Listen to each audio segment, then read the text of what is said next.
સુરેન્દ્રનગર જિલ્લાના લીંબડી શહેરમાં સરવૈયા હનુમાન ચોકથી શેઠ મનસુખ માધવની દુકાન સુધીના વિસ્તારમાં લોકો દ્વારા જાહેર માર્ગ પર બેફામ અને બેજવાબદાર રીતે વાહનોનું પાર્કિંગ કરવામાં આવતું હોવાના કારણે ગંભીર ટ્રાફિક સમસ્યા સર્જાઈ રહી છે, જેનાથી ગ્રામ્ય અને શહેરી વિસ્તારોમાંથી બજારમાં ખરીદી અર્થે આવતા રાહદારીઓ તથા વાહન ચાલકોને ભારે હાલાકીનો સામનો કરવો પડી રહ્યો છે. તો સ્થાનિક દુકાનદારો દ્વારા પાર્કિંગ કરતા લોકોને અટકાવવામાં આવતા ન હોવાના કારણે આ સમસ્યા વધુ વિકટ બની છે અને ક્યારેક સામાન્ય બોલાચાલી ઝઘડાનું સ્વરૂપ પણ ધારણ કરી લે છે.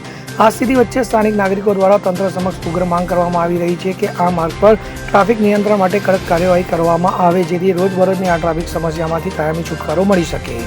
કલ્પેશ વાઢેર સાથે CN24 ન્યૂઝ, લીંબડી. હવે જુઓ દેશ દુનિયાની તમામ ખબરો તમારી આંગળીના ટેરવે.